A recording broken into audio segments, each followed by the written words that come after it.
what we talked about on yesterday, what we've been talking about all week, really. And that is the art of networking and how important networking is in your career. We talked about looking for jobs yesterday, but what we didn't talk about is this statistic here. You may or may not find this astounding, but 70% of job seekers, 70% of job seekers find success through connections. What does that mean? That means that 70% of jobs are filled via networking. We've talked about how important networking is. We encourage you guys to network. We're going to talk about what that looks like tonight. It ties into why we want you to get a LinkedIn page in the first place, why actually being on social media helps you if you do it, from a professional stance. Obviously, what you do personally and socially is one thing, you know, but how you use it for your career is something else. 70%. What does that mean? That means that most of the jobs that you are looking for are already filled. The jobs that you see on LinkedIn, the jobs that you see on Indeed.com and other job boards, that's the 30%. That is the rest, right? Um, and sometimes even those jobs, once they're posted, a person that knows someone calls up the recruiter, whoever is posting, and say, "Hey, I know someone." When we talk about networking, we're not even talking about, your traditional social relationship. When you have a personal relationship, a friendship, or whatever, we all know those things are, it takes time. It's an intimate experience. Many people think about professional networking like it's some type of, the same type of relationship you would have with a friend. But it's quite different. You can have very casual professional relationships. That's the beauty of having a professional relationship, because it doesn't have to be anything that you have to, cater to for a large amount of time. I have a network of people for the 30 years that I've been working, whether it's in the military, in higher education, and in finance and nonprofit, all the different industries I've been in government. And that network goes back 30 years. And I know people I can still call up today, even though we haven't worked together for 20 years, 15 years, because I keep them as part of my network, right? So it doesn't have to be somebody that you're checking on every other day. But the people that you do come across in a professional setting, you want them to be part of your network. Now, for those that don't find jobs, with that 70% in networking, yes, it is true. 87% of recruiters say that they do look on job boards for the jobs they can't fill. So that means the other 30% or so of jobs that can't be filled via networking, or even if they do post online, they didn't fill through someone that they know, then yeah, they're looking for people online. So how critical is it for you to look for a job and to be online? Well, if 87% of recruiters saying they're using an online source, I would say it's very important.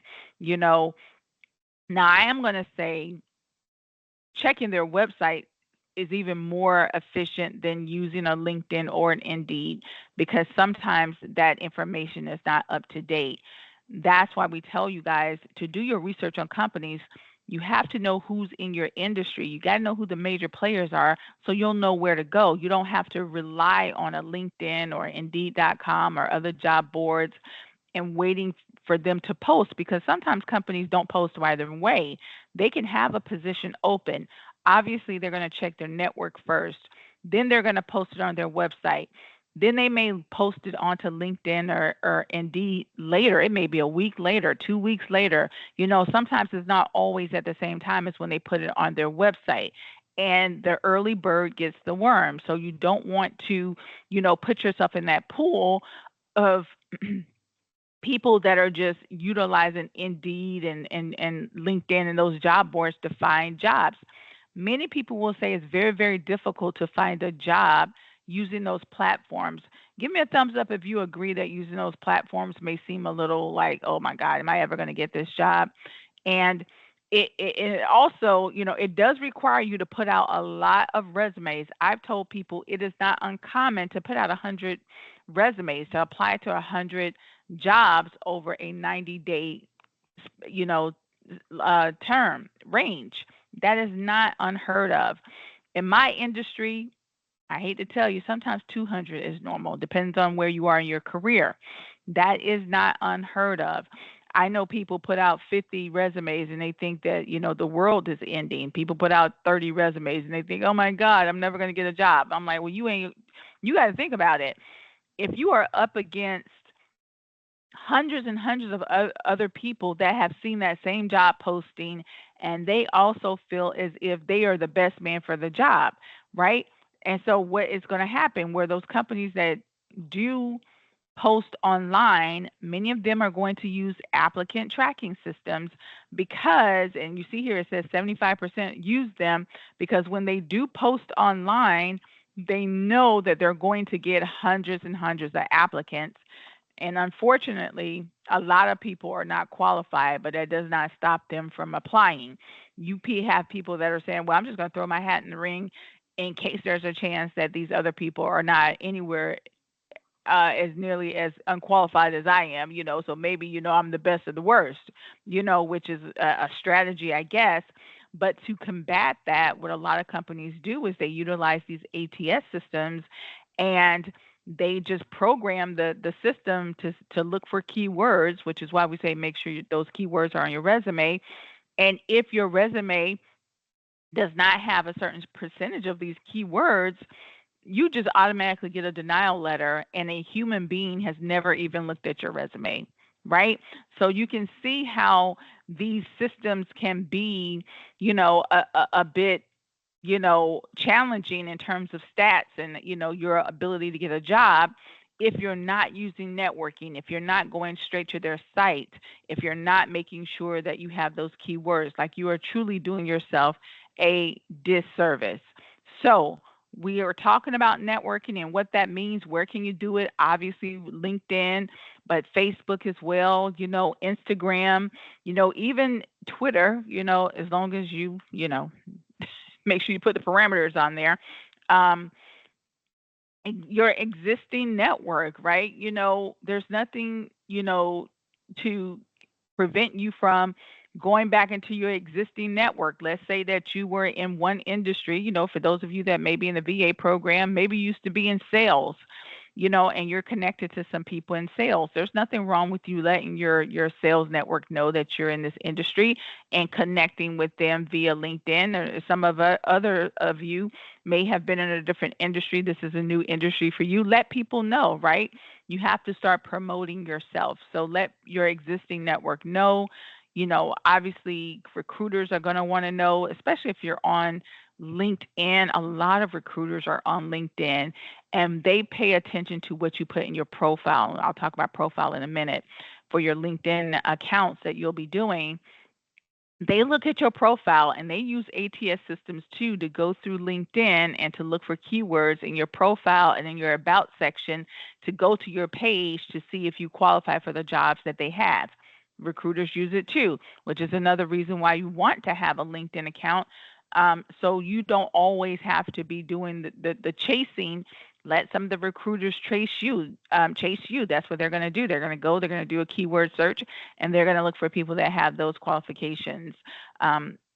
Professional associations. You guys are all professionals now, so you all are going to have associations that you can sign up for, and I encourage you to do so, even if you just do it on LinkedIn and social platforms, pay to be part of memberships.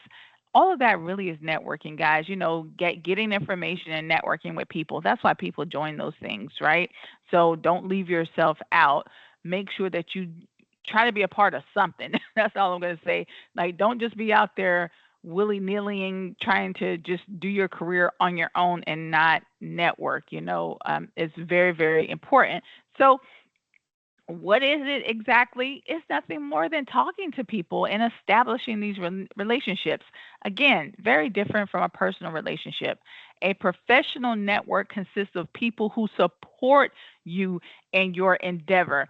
Those that tend to have things in common with you when it comes to your career, they're going to support you the most because they're going down a similar path. You know, a total stranger who also wants to be a master electrician or a journeyman, or a VA, veterinarian one day, and you want to be it, and you guys come across one another, you guys are going to have more in common than your brother or sister, sometimes your spouse or partner, because you're wanting the same thing. So they can be a great source of support and reference and resources because you guys are in the same field, so don't discount these networks and how they can be beneficial to you. Informational interviewing is a form of building your network. That's why we wanted you guys to do it, to get comfortable with it. How do you utilize it? Well, if you're on LinkedIn and you are connecting to people in your industry, one great way to introduce yourself is to do it through informational networking. Hi, Sam. My name is Sarah.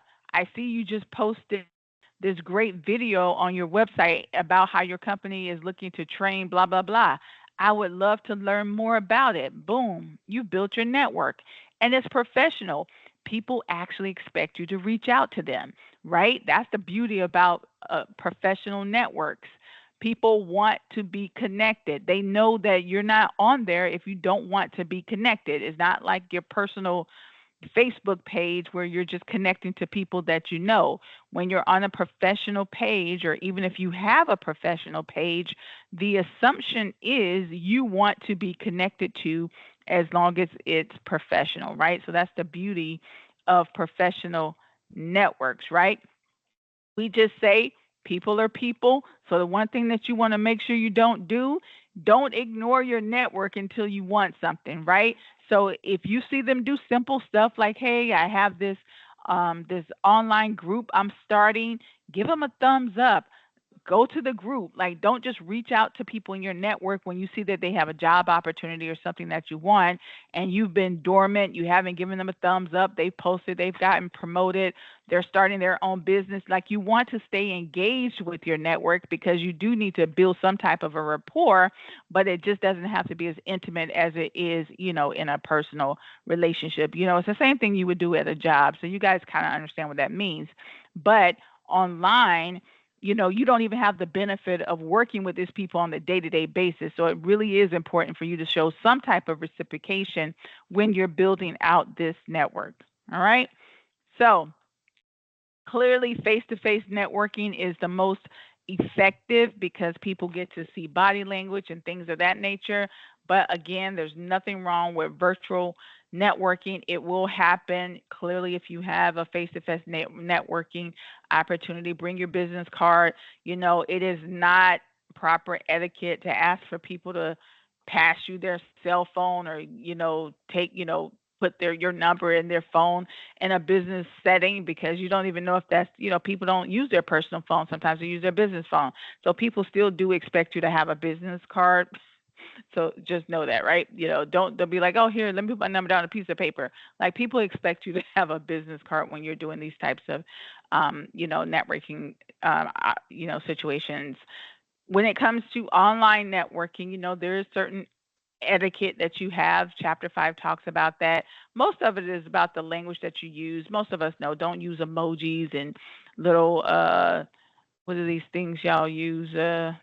I tell people I was 20, 25 years old when I learned what TBH meant, because I don't use these little acronyms and stuff. Like, so clearly you can't use that kind of stuff when you're doing, professional networking. People will sometimes be like, what are you talking about? Right. But and then, there are certain little etiquettes that you will want to learn. You will learn these things over time. No big deal. Some people know it, some people don't. You know, when you're doing in-person networking, just read through the book. It'll talk about it. Some of it is like, what? Is that a thing? You'd be surprised. Even the way you enter a conference, and how how you look for a person across the room. Like some people don't even know, like when you enter a conference or a big wide space or any place where there's a large crowd, you're all supposed to step in and step out. It's called step in and then step out of the way. Find your target, whether it's a person you're trying to talk to, a table, an exit, and then go. Like you're not supposed to wander around a place and bumping into people and excuse me, excuse me, excuse me. That seems very simple, right? No, how many people thought about that? Like that's an etiquette thing. Just like with place where you're supposed to eat with, even those things we've heard of before. But how do you walk into a room? Like how many people have heard of that, right? So there's different etiquettes you'll learn as you go through business. But so chapter 5 is going to talk about some of those things. Not like somebody's going to judge you for how you walk through a door or room, but just saying, right? And so, we've talked a little bit about online networking, so I won't get into that, as well as, the etiquette of online networking. The main thing with, virtually is just, don't be weird. If you do get someone's email, this has happened to me, like over emailing them. I had a professor, when I was associate dean at another college, reach out to me. I can't remember if I had posted something on LinkedIn or not, but she was a professor and she wanted to work at the company. And, she gave me her resume. I said, thank you. But then, she followed up, like, did you see my resume? Yes, I did. I received it. Then she followed up again. I haven't heard from you about an interview. And I'm like, well, I wasn't going to choose you, And then she actually sent me a message like, I can't believe that you didn't choose me. I'm overqualified for your position. Okay, now you're in the cray cray column and you're not getting called, right? Like, what she forgot is that, ma'am, even if you do think you're qualified, like you're not the only qualified person, and maybe I already found someone, maybe you didn't give me a chance, but for you to assume that you're the only person in the world that can fill this position is you're assuming a lot, right? So, don't be that weird person, right? Because sometimes people over, you know, step because they do have access to you. You see sometimes people overstep on these networking sites. Y'all have heard of it, right? People overstepping, DMing people and weird stuff like that. You will have access to CEOs on LinkedIn because companies do post on these sites. They do a lot of interaction with people because they want to promote themselves. So you could be interacting with a CEO of a company, but don't be weird about it, right? Don't go outside of what is considered normal, so it does happen. So that's why we're telling you, just to be mindful of those things. All right. So we do want you to do a LinkedIn account. Quick thumbs up. How many people already have a LinkedIn account? Anybody? What? No one has a LinkedIn account? Okay. Whew. I always feel okay. Thank you. Thank you. Thank you. Thank you. Thumbs. I was needing that. Um, so this is going to be really easy for you guys. You just have to post your URL. Now, for those of you that don't have a LinkedIn account, hopefully you've had some type of an account, maybe a Instagram or Facebook or Twitter. Very similar. The only difference with LinkedIn is that you're essentially posting your resume online by filling in these little blocks. I want you to pay attention to, and let me just say this, even if you don't keep this account, this assignment is designed for you to learn how to do it. So even if you just put, you know, dummy stuff in it and then, take a picture of it and delete it, because you need to turn it in, I suggest that you keep it because, like I said, you're going to need it. But, that is the purpose of this assignment. I don't want anybody to feel that we're forcing you to be on LinkedIn. All right. But what you want to pay attention to, like I said, when you are on LinkedIn, it is going to ask you for these different sections. Your profile will include some type of headline. And like I said, this is what recruiters use. They'll do a search through people's headlines to see if you have any type of, keyword, i.e., electrician, welding, veterinary. They'll look for those keywords. But that about section, which you can copy and paste from your resume, whether your resume says summary, qualifications, whatever yours have, profile, you can copy and paste that into your about section, and hopefully make sure that those whether they're summary or whatever has those keywords in it, because again, this is where recruiters are going to do their keyword search. Sometimes they'll do it throughout the whole page, but a lot of times they're going to try to grab from their headline and that about section. Make sense? All right. Now, again, we've talked about Twitter yesterday. I won't get into that. Chapter 5 is just going to go through more of, how to network on Twitter. Same thing with Instagram, but we talked about that yesterday. So I won't get into that. I promised you guys I was going to get you out of here. That's why I'm rushing through. All right. So here is your participation question for tonight. Here's what I want to know. If I were to make you an offer, I kind of want to know, would you care what my company was all about? You know what I'm saying? Would you care about my reputation, good or bad? Or would that affect you, right? So I want to know, how does the reputation of a company influence your decision if you want to be employed there or not? Do their ethics determine whether you apply or not? Me, for example, I may have told some of you I was up for a government job, to work as a patent agent, and my application got rescinded under the new administration, like everybody else, if you read the news. But, and then actually, because they're like totally against remote work and blah, blah, blah. But now, if you were to ask me would I apply, I would say no, I wouldn't apply. Because I am not comfortable with the state of government affairs, not the administration itself, but just like it just doesn't seem stable to me. If you understand what I'm saying, it's like getting on a boat with a sea. I'm not getting on the Titanic right now until they plug the holes, if that makes sense. So right now, I wouldn't feel comfortable doing it because I'm just not. It doesn't seem secure. Like back in the day, everybody felt like a government job was like the most secure thing ever. Not so much anymore, right? Some people felt that way about certain industries, and y'all know, with the cyclical nature of, the economy, things coming. Look at what's happening in the IT field. I feel like I'm being attacked because I feel like every industry I'm in is under attack, even education, right? So I don't know what I'm going to do with my life. But yeah, so it would bother me, but how would it affect you, right? So that is your participation question for tonight. And then, of course, you're doing your LinkedIn. Now, before we run out, let me tell you, we do not have class tomorrow. I know you're distraught, you're upset, I know.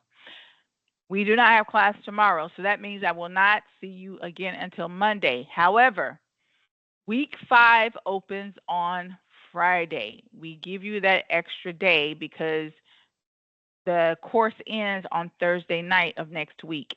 So that means that you have access to all of week 5. I'm sorry, week 5, week 4, week 4. Week 4 opens on Friday. You have access to week 4 starting Friday. That includes your final. So yes, your final does open on Friday, and it will close 10 p.m. sharp on Thursday, non-negotiable. Grades are due that night. I can't make any exceptions. Matter of fact, the course is over, so none of us can even get back into the course after 10 o'clock on Thursday anyway. I want to make sure we all understand that. We all understand? Please, my friends, please, please, please. I hate to tell you no. Every class I get oh my God, my dog died. I'm in the hospital and there's still nothing I can do. So please don't put me in that situation. Don't make me feel bad and I have to worry about your dog. It is non-negotiable. It closes out. Grades are due, and we're on to the next class on Monday. So I want to make sure you guys understand that. All right, if we don't have any questions, I'm going to go ahead and stop the recording.